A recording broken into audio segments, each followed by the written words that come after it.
आज हम पढ़ेंगे digestion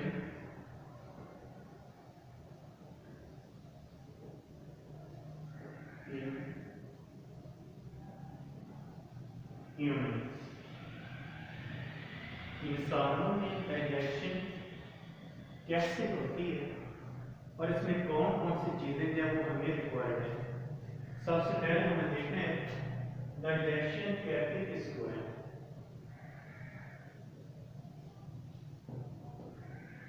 Digestion means breakdown of the large food molecules into simpler absorbable molecules with the help of enzymes. What? Breakdown of the larger food molecules into simpler ones, absorbable molecules with the help of enzymes is called digestion. Digestion के लिए सबसे पहले हमें कुछ steps को ध्यान में रखना होगा। First of all, ingestion. Second one, digestion. Absorption या फिर assimilation. And at the end, egestion. तो ये चार स्टेप्स हैं जिनकी मदद से हमारा डाइजेस्टिव सिस्टम जो है डाइजेशन कंप्लीट होता है। इस डाइजेशन के अंदर जब देखा जाए तो दो तरह की चीजें होती हैं। एक होगी डाइजेशन हमारे पास मैकेनिकल वर्क के थ्रू, और सेकंड होगा chemical work which may be takes place with the help of enzymes. अगर हम पहले स्टेप के ऊपर देखें तो हमारे पास इंजेस्टिंग फूड का अपने माउथ के अंदर लेकर जाए, कैसे कौन सा फूड है जिसमें हमारी बॉडी के अंदर जाना है, जिसके लिए हमको चीजों को गौर करना होगा। इसमें फर्स्ट ऑफ ऑल मसलन एक लफ्ज है जिसको बोलते हैं सेंस।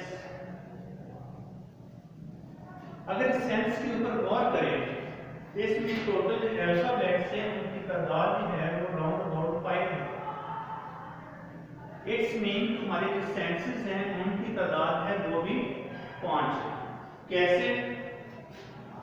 नंबर 1 स्किन, ई से ईयर,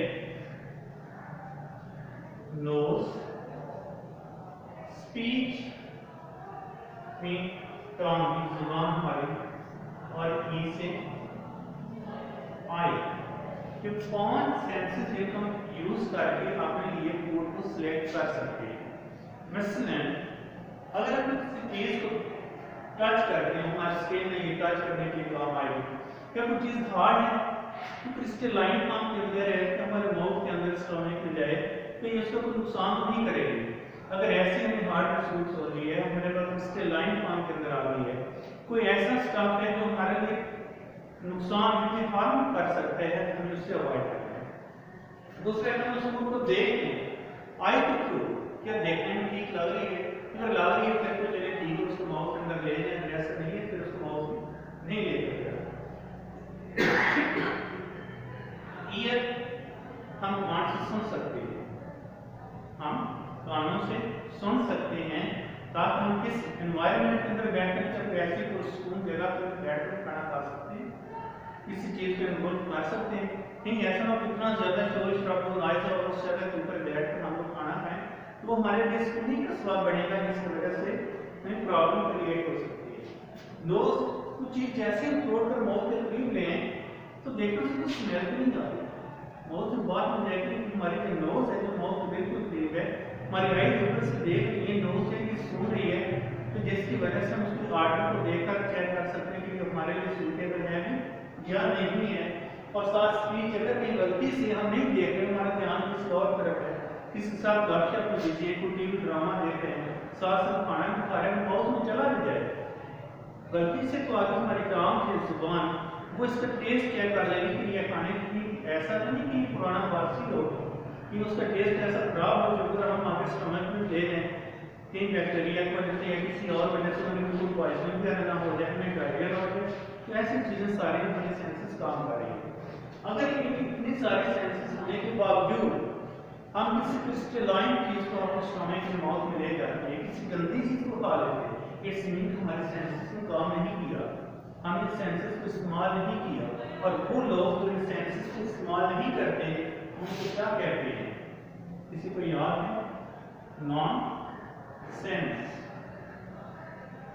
तो नॉन सेंस कभी नहीं होना, नॉन सेंस कभी नहीं होना। उन सेंसेस को हमेशा जो है कोई कार लाते हैं और अच्छी चीज को सिलेक्ट कर रहे हैं जो हमारे लिए सूटेबल हो। दूसरी चीज, अब ये काम तो हो गया, हमने फूड को इन सेंसेस को यूज करके सिलेक्ट कर लिया। इस फूड को माउथ के अंदर लेकर जाने की इतना बड़ा सा पीस है कि वो सारा हमारे माउथ में आ रहा है, नहीं, हमने माउथ के अंदर जो चीज लेकर जाने इसको काटना होगा। आम रूटीन में कर देगा, एक लफ्ज आपने सुना हो सीजर, सीजर मीन कैंची। कैंची को काटें किसी चीज को, वो काट कर ऐसे बाहर तरफ फेंकेंगे। कोई ऐसी कैंची देगी तो काटे और पीस से अंदर तरफ गिरे। अगर कोई ऐसी कैंची होगी जो किसी चीज को काटे और आउटसाइड तरफ गिरने को इनसाइड तरफ पीस गिर जाए, इस कैंची को बोलेंगे इंसीजर। इंसीजर। अब ये इंसीजर कहां से? अगर हम अपने माउथ में देखें तो फ्रंट के ऊपर हमारे पास 4 टीथ सेंटर में देखें तो 4 ऊपर और 4 नीचे। ये ऐसे टीथ हैं जो किसी चीज को जैसे माउथ में ले जाए, फॉर एग्जांपल जैसे मार्कर में कर चेक करो तो ऐसे का काटेंगे तो इसका पीस अंदर तरफ गिरेगा। जब अंदर तरफ गिरेगा तो इसमें हमारी 4 दांत हैं फ्रंट वाले, ये इंसीजर का काम करते हैं। इसी बेस के ऊपर इनका नाम भी इंसीजर रख दिया है। कितने हैं? कितने? ये 4 है। अब ये फ्रंट वाले चारों जो हैं 4 टीथ इनको छोड़ दें, इनकी साइडों का एक नुकीला सा दांत है। जो जितने हमारे पास कार्निवोर्स होते हैं जो ज्यादातर गोश्त को खाते हैं उनमें ये उतना ज्यादा नुकीला होगा क्योंकि सिर्फ वो गोश्त को लाभ करके उसको खाते हैं, और हम ह्यूमन बीइंग्स इतना गोश्त नहीं खाते थे इसलिए हमारे पास से ये उतना नुकीला नहीं होगा। तो दूसरों में इसको ज्यादा नुकीला का पॉइंट होगा जिसको कैनाइन बोलेंगे। कौन सा? कैनाइन। ये एक साइड पर दो जात में, एक दूसरी साइड पर इस तरह ऊपर वाले में, और टोटल तादाद इसके दिन को बांटने में हमारे पास 4। ये 4 एक जात में और 4 एक दूसरे में है, उनकी तादाद टोटल एक सीजर वाट और 4 हमारे पास कैनाइन है। इससे नेक्स्ट अगर देखा जाए तो कैनाइन की जो अगर ड्रॉ करें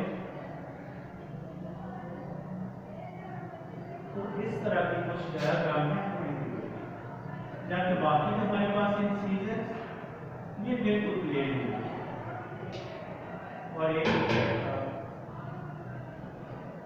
ये जुड़े हुए भी हो सकते हैं। नेक्स्ट हमारे पास आएगा प्री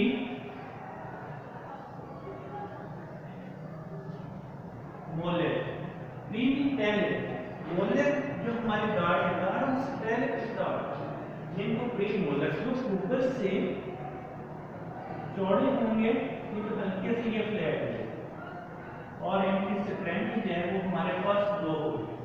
2 हमारे लोअर क्लास एक साइड पर, 2 दूसरी साइड पर, 2 ऊपर, इस तरह टोटल तादाद में जो बढ़ेगी ये 8 होगी। ये हमारे स्लाइसिंग के लिए जो चीज़ इनके दरमियान में आ जाए ये उसकी बारीक लेट सी स्लाइस करके इतना बारीक आ जाएगी वो हमारे पास डाइजेस्टेबल एंजाइम्स के ऊपर जो एक्ट कर सकते हैं। अब इनके बाद जो आते हैं वो हमारे पास मोलर। बी मोलर कितने? 8। Next one molar. मोलर अगर दोनों जांच में देखें तो एक जांच में एक साइड पर और दूसरी साइड पर इनकी तादाद 3 होगी, लेकिन आपकी इस एज के अंदर ये 2 तो होंगे, अगर जगह खाली होगी, जरा फिंगर पीछे लेकर जाए, ये खाली, हाँ ये उस वक्त आएगी जब आपकी 825 के राउंड अबाउट होगी, 20 प्लस हो जाएगा। और ये उस वक्त एक सिंपल से बड़ी है, एक बंदा जो उस वक्त मैच्योर हो जाता है, जिसको पंजाबी में कहते हैं कि सियाना हो जाता है। आपने जो फैसले हैं वो खुद कर सकता है, सोच समझ कर कर सकते हैं। क्योंकि आपका अभी बचपन है, लड़कपन है, तो इसलिए आपके अभी तक बोलर है वो ग्रो नहीं किया हुआ। जैसे आपके 20 प्लस होगी, किसी का 21 में, 2 में, और 4, 25, 26 में ये ग्रो कर जाता है। जिनकी शेप अगर देखा जाए कुछ इस तरह से होगी, और इसके सेंटर में कैविटीज होंगी। कैविटीज क्यों है? हमारे पास ग्रेन्स हैं, जैसे चने का आ सकता है, मकई का है, गंदम का है। ये ग्रेन्स इन कैविटीज में आकर ऐसे रुकेंगे और इनके ऊपर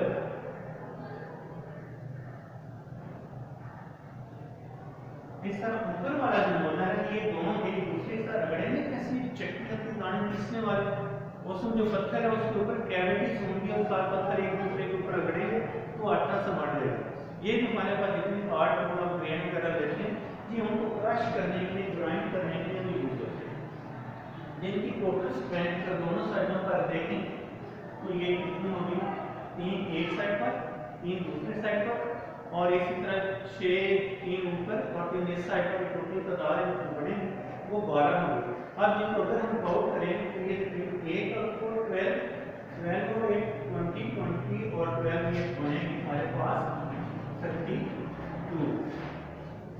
आपके अभी तक 28 हुए, इसलिए क्योंकि आप जब भी जो उसको बोलते हैं अकल दाढ़ वो अभी तक ग्रो नहीं की।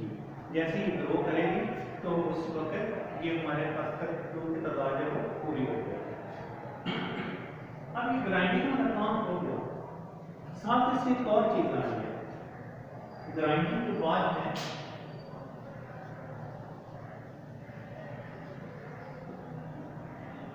Lubrication.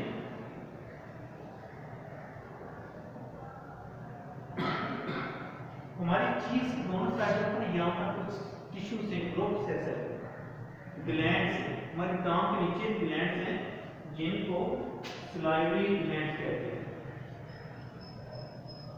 Salivary gland. Gland mean a tissue which secretes a liquid. A tissue which secretes something which may be liquid is called gland. For example, in mammals there is a mammary gland which secretes milk. Our skin has also glands. In the same way, there are few glands in below our tongue and our cheeks which secrete saliva. अब इस saliva के अंदर एक तो ये होगा हमारे जो फूड है उसको लुब्रिकेट करेगा, उसको थोड़ा सा साफ कर, गीला कर। जब गीला होगा इसके अंदर एक एंजाइम होगा जिसको बोलेंगे सलाइवरी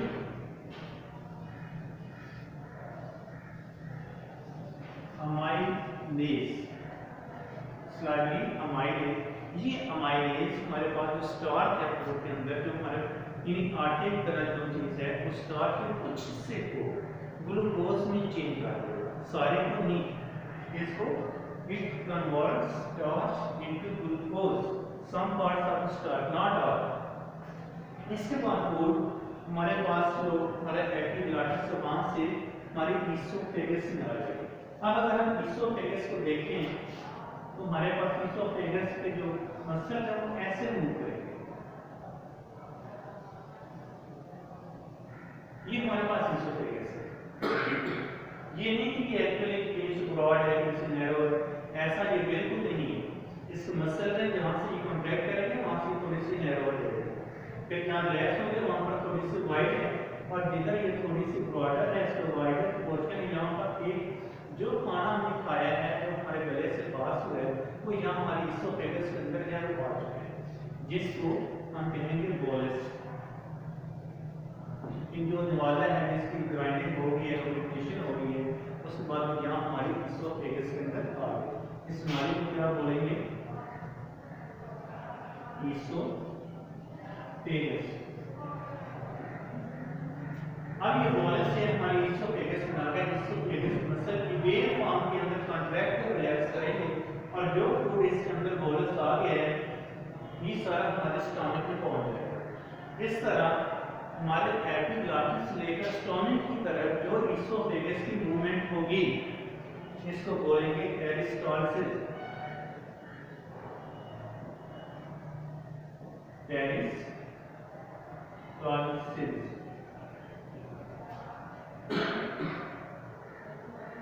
और अगर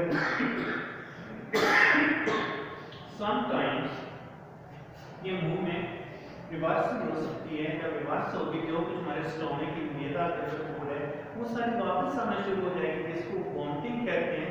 और इस तरह की मूवमेंट होगी उसको बोलेंगे एंटी पेरिस्टालसिस। इस तरह अगर पेरिस्टालसिस होगी मूवमेंट हमारी ओरल कैविटी के इसोफेगस से नीचे स्टमक की तरफ आएगी, तो पेरिस्टालसिस अगर रिवर्स में शुरू हो जाए वॉमिटिंग आए तो उस वक्त हमारी इसोफेगस की मसल की मूवमेंट उसको बोलेंगे एंटी पेरिस्टालसिस। अब यहाँ से फूड अब हमारे स्टमक में आ चुकी है। अब देखते हैं कि स्टमक में क्या होगा। इसको थोड़ा सा हम ट्रेस कर लें।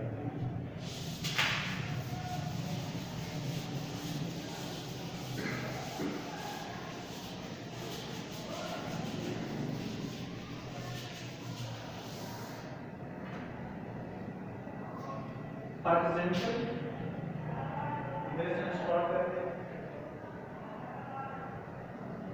ये हमारे पास इसोफेगस का पोजीशन,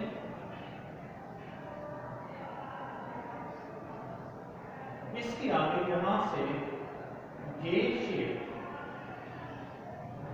स्ट्रक्चर बनेगा। इधर से अगर देखेंगे थोड़ा सा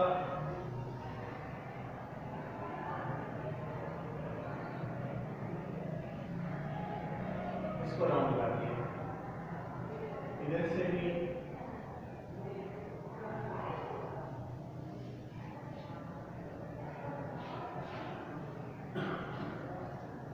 जहां से भी राउंड कंप्लीटली दे सकती है तो कोशिश से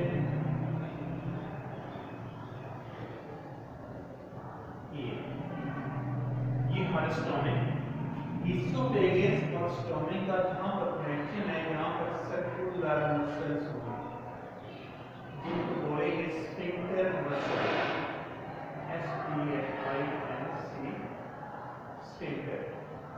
क्योंकि हमारा कॉर्डिक एंड है, कॉर्डिक हमारे हार्ट की तरफ है इसलिए इनको कॉर्डिक स्फिंक्टर।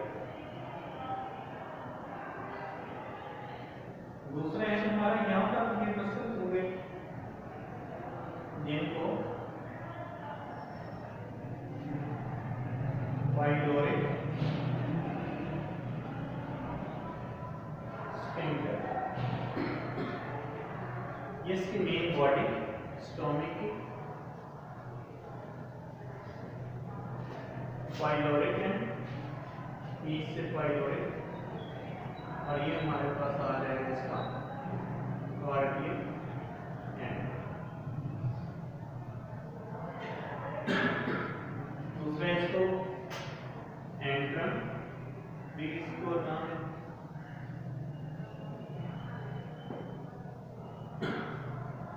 ANTRU, और इसको बोलेंगे फंडस।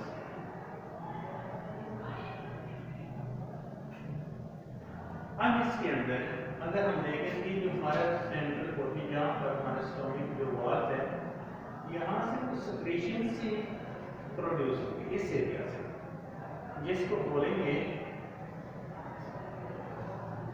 क्योंकि ये जो पोर्शन है इसे आपने ग्लैंड है जिनको गैस्ट्रिक ग्लैंड बोलते हैं, गैस्ट्रिक ग्लैंड। और इस ग्लैंड की जो सेक्रेशन है उसको बोलेंगे gastric juice, gastric juice. Gastric juice के अंदर एक एंजाइम है जिसको कहेंगे पेप्सिनोजेन।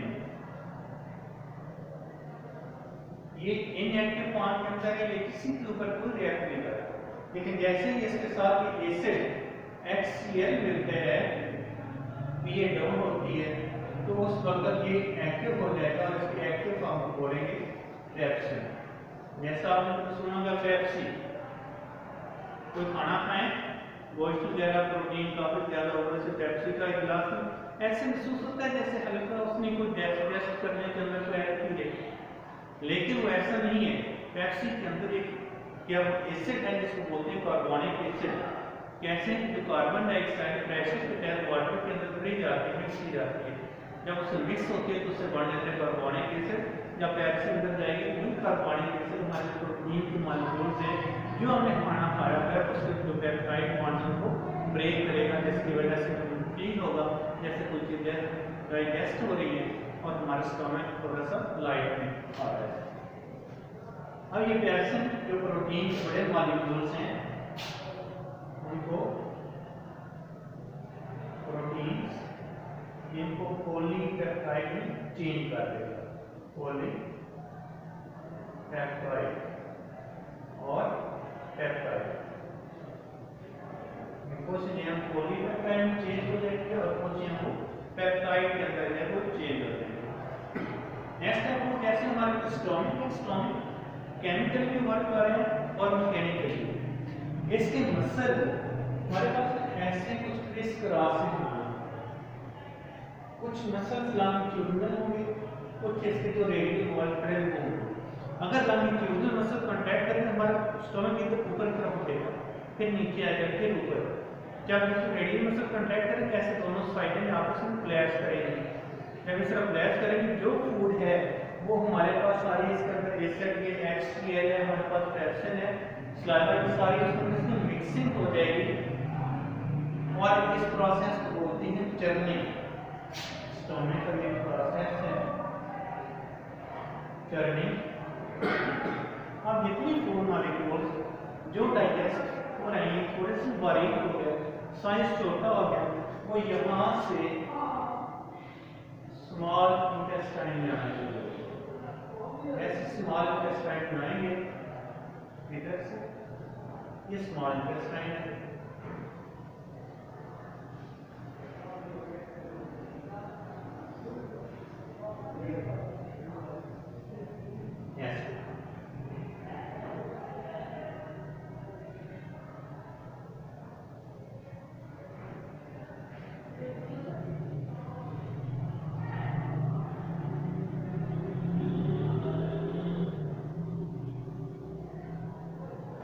स्मॉल इंटेस्टाइन जैसे फूड हमारे पास ये पाइलोरिक स्फिंक्टर मसल्स हैं इससे आगे गुजरेंगे तो यहाँ से एक नाली इसके अंदर दाखिल हो रही है जिसकी एंड के ऊपर एक सैक लाइक स्ट्रक्चर है, जिस स्ट्रक्चर को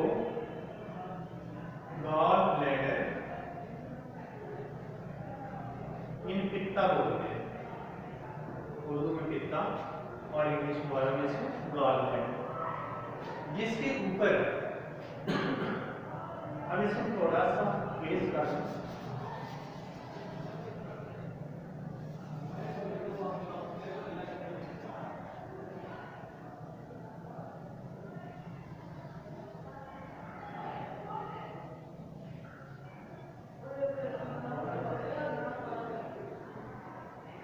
यहाँ से थोड़ा सा और ऊपर कॉर्नर सब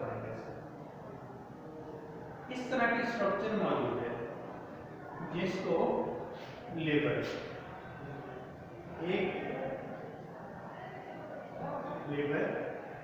और एक रिस्क होता है जिसको बोलते हैं लीवर। दोनों के स्पेल में डिफरेंस से याद रखें। लीवर एक रॉड की तरह है जो हमारे मैकेनिकल के वो वर्क करेगा। लिवर एनिमल्स के अंदर भी अगर देखा हो तो आपको पता चलेगा लिवर क्लैजी और क्लैजी को लिवर, फिर इसका दूसरा लफ्ज जिगर, लिवर बोल दो या फिर जिगर। अब हम इस जिगर में लिवर को काट करें तो इसके अंदर कुछ सुराख से गुजर आएंगे, पोर्स होंगे, एक्चुअली वो पोर्स नहीं है।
स्मॉल इंटेस्टाइन और लार्ज इंटेस्टाइन के कॉर्नर में एक ब्लंटेड नाली है जिसको अपेंडिक्स कहते हैं। इस अपेंडिक्स के अंदर अगर ये वेस्ट मटेरियल आ जाए तो इसमें सोजिश बढ़ जाएगी और इसके फटने के चांसेस होंगे, जिसकी वजह से हमारी बॉडी के अंदर ये सारा जहर फैल जाएगा। डॉक्टर क्या करते हैं, जैसे ही पेन शुरू हो यहाँ पर इसको सर्जरी करके वो कट कर देते हैं। इसके बाद जितना वेस्ट मटेरियल है ये सारा हमारा कोलन की तरफ जाएगा, जो जब असेंडिंग ऑर्डर में देखें तो इसके अंदर कुछ रेस्ट्रिक्शंस हैं जो आहिस्ता आहिस्ता इसकी फ्लोट को कंट्रोल करेंगी, ताकि जितनी चीज़ें अगर कोई रह गई एब्जॉर्बेबल वो सारी इसमें एब्जॉर्ब हो जाएं। और इसके बाद ये ट्रांसवर्स साइड पर फिर डिसेंडिंग ऑर्डर में एट दी एंड जितना वेस्ट मटेरियल बच गया है, जो एब्जॉर्ब नहीं हो सकी जो चीज़ें और जो बाकी जितनी वेस्ट, वो सारी रेक्टम के अंदर स्टोर होंगे। और जब रेक्टम फिल हो जाए तो उसके बाद रेक्टम की जो मसल्स हैं वो कॉन्ट्रैक्ट करेंगी और ये सारा waste material through anus body से रिमूव कर दिया जाएगा। इस तरह डाइजेशन जो है वो कंप्लीट हो जाएगी।